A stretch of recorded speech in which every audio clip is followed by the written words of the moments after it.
Are flip-flops and sandals bad for my feet if I wear them too often? The reality is they're just convenient, great product in summer, nice and airy and all that. But a flat flip-flop is walking on concrete all day. I'm a nurse. What should be my go-to footwear when I'm on my feet all day? Something like your Beezies, which you can find on the comfort code there as well, have that arch support that you need. If that's not your style, what you would be looking for is something... Can poor foot health lead to back pain or other body aches? Absolutely it can. Big factor of why someone would want arch support is it because it fixes your alignment within your leg. Is there any correlation between arch support and ankle support? No, it's not. Ankle support is supporting your ankle Yeah. and arch support supporting your arch. But in saying that though, welcome to the Comfort Walk and Talk, where every step towards comfort is a step towards a healthier you. We're your hosts, Ash. Jeff, And Ben. together let's walk the talk, transforming your lives from the ground up. Hi everyone, welcome back to Comfort Walk and Talk. Today we're answering some of your most important and most frequently asked questions. You've asked it on to our customer service team, you've asked our social media channels, and we're here to answer them today. So let's get straight to it.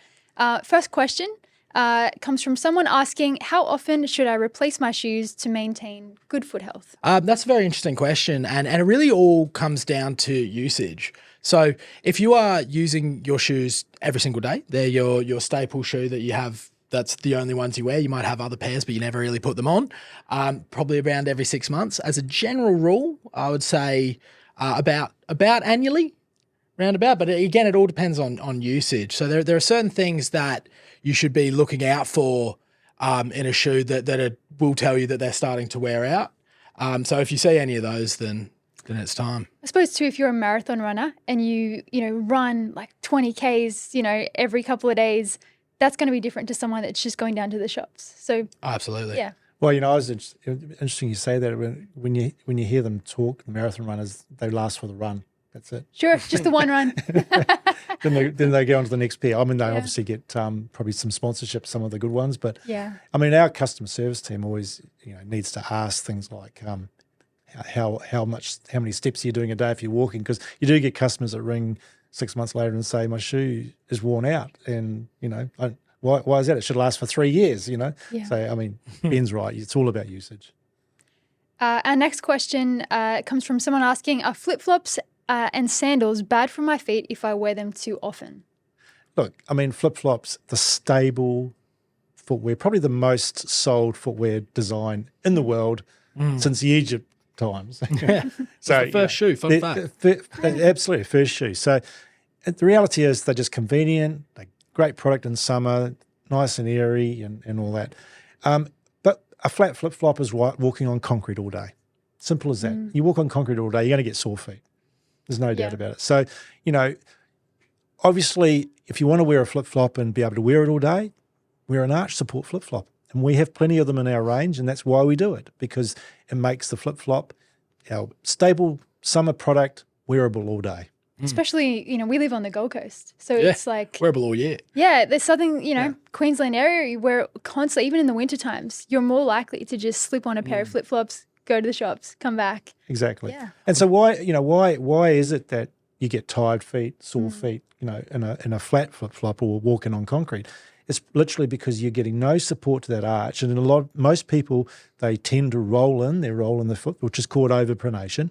You roll in, that's where you put pressure on your arch, your heel, your knee, your back. So, the reality is that's why, a flat flip-flop over time, if you wear it all day, it's going to give you sore feet.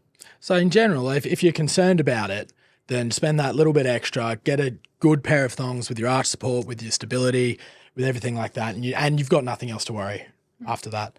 That question's definitely coming from one of our Australian customers. Definitely, 100%. Our next question comes from Jen H92. They say, coming into winter, we constantly have to have our feet covered. Is it important to let our feet breathe? What would we say to them? Absolutely. I mean, like if you keep your feet, your feet don't breathe and they, sweat, perspire all day and all of that, then, it's not going to provide a healthy environment Sure. for your feet. So you need breathable materials. Obviously, you need to make sure your socks, if you're wearing socks, have got antimicrobial features to them built in, which all of our socks do that we sell. But you also need to make sure the materials that you have in the footwear are breathable. So like natural leathers are breathable. Mesh in athletic shoes. That's why they use mesh, because it breathes. So you need to, and also, I mean, you just don't want, if you don't have a breathable material, that's when things get, your shoes tend to get really hot and uncomfortable. The old pulls in your ankles at the end of the day. It's no good. No. Our next question comes from someone asking, what are bunions and are they hereditary? So I'll say now, I'm not a podiatrist. So Disclaimer. I'm not a qualified bunion surgeon, all right? Sure. But look, from what I know over the years is that generally bunions are formed through, the way the tight-fitting footwear and over time. So a lot of ladies have bunions, some men too, but a lot of ladies have bunions because tend to be the ladies wear a little bit more narrower front of their shoes. So is that something that happens over time? over time, yeah. and it's just the way that your big toes encouraged to go inwards. So hence a bunion. If you look, your big toes going inwards, and then you got that big toe bone jutting out. So over time, if you wear good fitting shoes, then that can reduce the chance of getting a bunion. But at the end of the day, bunions are so commonplace, right, that we concentrate on providing a comfortable environment for bunions in our footwear. So nice wide toe boxes, good stretchy materials around the bunion. That's what we concentrate on. Yeah. It's interesting you should say that, because we spoke last week about the brand Revere, which is all about having a nice fitting pair of shoes for every foot, basically. So that would be just another reason why you should look them up. And if you've got your bunions already, they kind of accommodate for that as well, don't they? So absolutely, straps in those brands are designed to fit around the bunion, and you've got a shoe there, Ben. Yeah. So I just saw this one out of the corner of my eye whilst we were talking that there for our people not on YouTube. I'm holding a Revere shoe. It's got this panel in it here, which is your stretch panel there too. So if you have a bunion currently, this shoe isn't going to inflame it, isn't going to make it any worse, and will provide you that relief as your bunion gets better. And it looks great. Like as in, you would never know that you'd have no idea. There. Yeah, you'd have absolutely no idea. No, that's a good point, actually. Yeah. Our next question comes from someone who asks, can poor foot health lead to back pain or other body aches? Oh, I'll take this one. Yes, absolutely it can. So in all of our shoes, we have contain arch support. What a big factor of why someone would want arch support is it because it fixes your alignment within your leg. So as you're taking your steps, if you don't have that arch support and you overpronate, which was 70% of people overpronate, something like that. Yep. It means that as you step, your foot rolls into the inside, which then throws off your knee, which then throws off your hip, which then throws off your back, which taking a few steps that aren't supported, aren't aligned, isn't going to make a big deal. But if that's your shoe all day, every day, 10,000 steps, that adds up, and that can cause your issues down the track. So if you've had that injury before, I believe I've talked about it on the podcast. I get a really bad back, and a big part of where that's came from is I injured my knee and did nothing about it. And so there I was compensating on one side, which again threw off my alignment more so than not wearing a pair of arch support shoes, but it's all the same beast, isn't it? So, and that is what threw out my back over time. So it's all about, that prevention is better than a cure. So it's very important. It's the easiest thing you can do. Get yourself a pair of orthotics, seriously. The best way I got this explained to me was that if you look at the scissor lift, those lifts that rise up and down, like there's if you change the bottom, something happens at the top. It can't not happen. And it's the same with your body. Something happens in your feet, it's going to affect something, as you said, right through your body. And there's plenty of studies that have shown exactly what you've said. You've got a foot issue that's related to your back or your knee. It also gets back to the Comfort Co slogan, Yeah. wellness from the ground up. We want to make sure that 100%. our foundation is secure and it's strong, and then everything else is affected by it, isn't it? So Yeah. It's not just some stuff we say, it's important, guys. So let's get to our next question. It comes from Kathy Crafts _14. They say, my mum has issues with her metatarsal. What can I do today to prevent having similar issues in the future?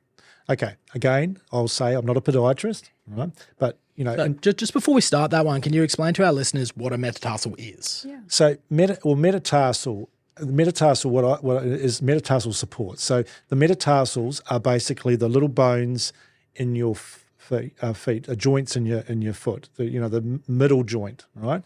So basically, metatarsal pain can come from those joints because you're stretching them, right? So basically, what you can do in terms of your footwear is provide what they call metatarsal supports. So think of a metatarsal support like an arch support, but it's an arch support under the metatarsals, right? That's of the foot, and it takes the relief off. So for example, ladies in high heel shoes, they're putting a lot of pressure on the front of their foot, and which is in their metatarsals. So if they put support under the metatarsals, it's going to take a bit of pain or provide a bit of support and help provide a bit of pain relief to the metatarsals. So in shoes, for example, a lot of shoes have metatarsals built in. I don't know if you can see this, but there's a little lump at the front. That's designed to be able to support and take a little bit of pressure off the metatarsals in a wedge shoe like that. Right, but you can also buy metatarsals that you stick on the shoe in the right position. And again, for a high heel shoe, you can put the metatarsal on or take a bit of pressure off. For this particular person, they were asking that obviously their mum has issues with that. Is it something that is hereditary? Like, could you prevent that? Or is it more of okay, I've got this issue, now I have to deal with it? I think it's more just your usage, the footwear you're wearing, Sure. the application. I think, from what I know, it's not hereditary, but again, it comes down to, once you get sore metatarsals, like anything, sometimes you'll have to go to the podiatrist because there may be another issue. You may have literally injured it to the point where they maybe need to provide some further treatment to it. But if you're not having issues, that metatarsal support isn't going to do you any damage either. Yeah. So It's not. And a lot of shoes have it built in. And again, in high heels, you really are looking to take pressure off the forefoot. Right. Yeah, well, it's good to know, though, for someone that hasn't got issues, that there are things you can do today that can help you in the future. Yeah. So let's get to our next question. It comes from bookworm _Jess. She asks, what's the best way to deal with dry, cracked heels? So, obviously it's very important to look after cracked heels because, they can be hard to fix, right? Because, in your feet you have a lot less circulation of blood than other parts of your body, so tend to be wounds don't heal as quick. So that's important. And from a treatment point of view, when you get dry, why do you get dry heels? It's because generally you're wearing sandals and all that, so you're open air and all that, and it tends to dry out your foot. So, you can buy creams and lotions. We sell one called Calisan foot foam, and they're designed to be applied regularly. It's not an overnight treatment, but regularly over time, it's going to reduce the cracked heel. And we had, speaking of the cracked heels, we had, our friend, the podiatrist Sophie, on an episode a couple of weeks ago, and she talked about the importance of taking care of your heels and taking care of the underneath of your feet, especially for people that are diabetics, that, taking care of those things can prevent issues in the future. So that is super important, that I think people may not understand the gravity of why that's important. Exactly. Diabetics often have a greater problem with circulation than non-diabetics. So that's one of the reasons, is that when you get wounds, cracked heel or whatever, it's harder to heal. Sure. Yeah. So it's super important. So for more information on that one, go a couple of episodes back. Really insightful there. So if you really went into why that's so important for diabetics and to take care of your feet and for everyone as well, not just a diabetic, that circulation is an issue for people with diabetes or not. So if you've got the issues, then that's definitely worth something to look out for. Totally. Our next question comes from someone asking, I wear compression socks Is there such a thing as having socks that are too tight? Yeah. I mean, there always is. With your compression, you'll find a big difference between, brands like OS First that we provide and some of the other guys that are cheaper, less kind of quality is for a lot of those other guys, they're squeezing for the sake of it. You put on a compression product and you feel like it should just squeeze your arm, but at the end of the day, that's not going to do much use unless it's targeted. So always look out for your sizes in your socks and compression products and things like that as well. They'll all good ones at least will come with a size because there's not one size fits all. If you're getting a one size fits all product, that should ring some alarm bells. It's probably not what you're looking for. And as a general rule, some of them can feel a bit tight as they go on, and for lots of brands that means that it's working. But if it hurts, get it off. Absolutely not good enough. Let's try again. And can we just talk about as well why compression socks? Like, let's just remind people we had an episode again, probably about a month or two ago, where we talked about the founder of OS First, and he went into detail. So if you want to go check out that episode, go to wherever you find these podcasts. We should put them in the show notes. Put them in the show notes. Yeah, go check it out. But let's just remind people, why are compression socks important? Yeah, I mean, look, compression socks are generally what they call graduated compression. So it means that there's tighter and it goes to the shape. So in your leg, for example, you start with quite a tight leg and then it gets bigger. So you build graduated compression that fits that pattern.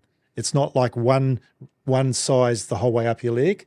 To Ben's point, generally good products, and like OS First, there's like 5 sizes. And generally it will say, measure the tape measure, and that will give you a good guide for what size you are, medium, large, extra large. So obviously it's going to feel tight.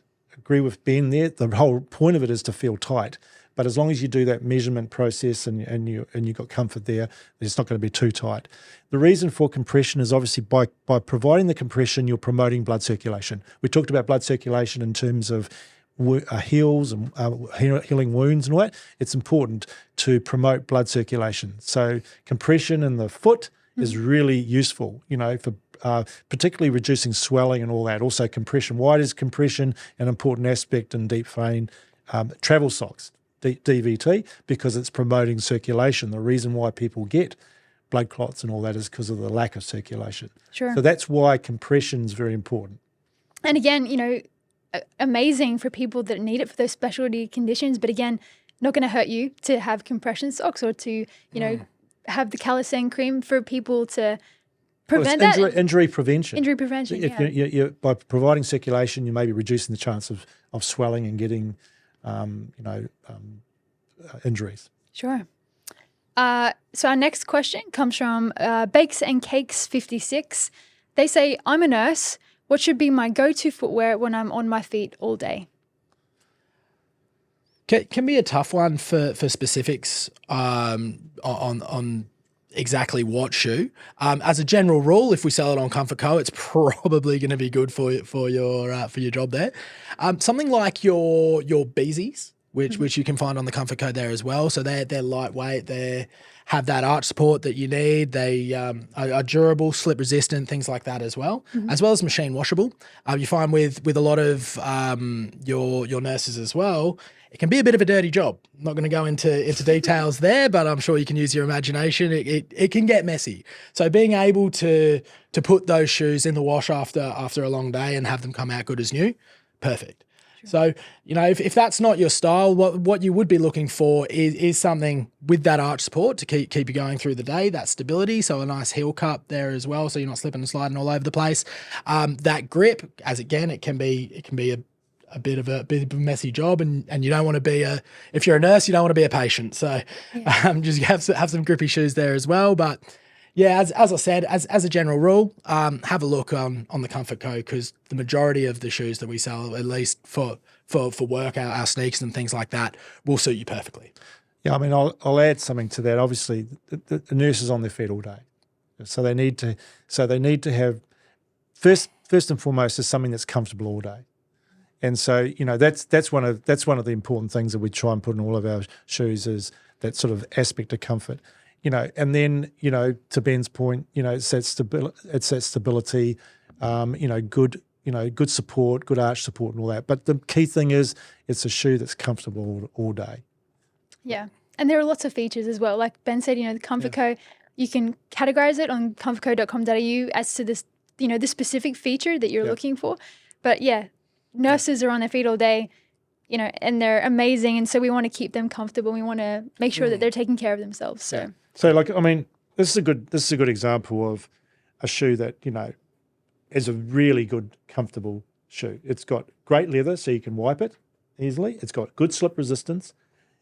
Insole is a really great arch support insole, and it's got really comfortable, good fit. It's not too tight, and there's some fit features in the shoe. But again, that's a shoe that can be worn all day, and we have a lot of nurses and a lot of catering people and all that wear this shoe because it's just wearable all day. Mm. And for our listeners, that was a little treat for our YouTube and Instagram followers. But if you go to YouTube or Instagram, you'll be able to see what Jeff was holding up there. And that was, just so you put a name to it, that was actually the Revere Athens out of our Revere brand. Mm. We'll move on to the next question. So the next one comes from NEP253. They said, I broke my ankle in the past. Is there any correlation between arch support and ankle support? No, there's not. Straight to the point. Sorry, Annie. I'm sorry about that. No, ankle support is supporting your ankle and arch support is supporting your arch. They're two different things. We have what we call the foot sleeve, for example. That is an arch support sleeve. Sure. And we have an ankle sleeve, and they're really treating two parts of the body. Sure.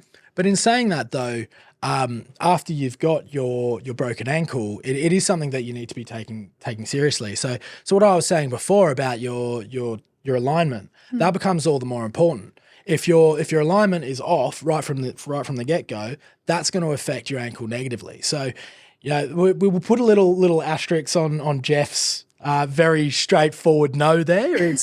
It's not the most important. It's not it's not the be all and end all, but that arch support does become more important as you've got those injuries to stop them from happening again. So it's and to stop them from getting any worse. So you keep that alignment right, it will help your ankle be better. It's not going to, we're not going to say that's what you need for a sore ankle, but it's also not what you don't need. It's good. It's good for alignment. It does prevent injury. Yeah, definitely.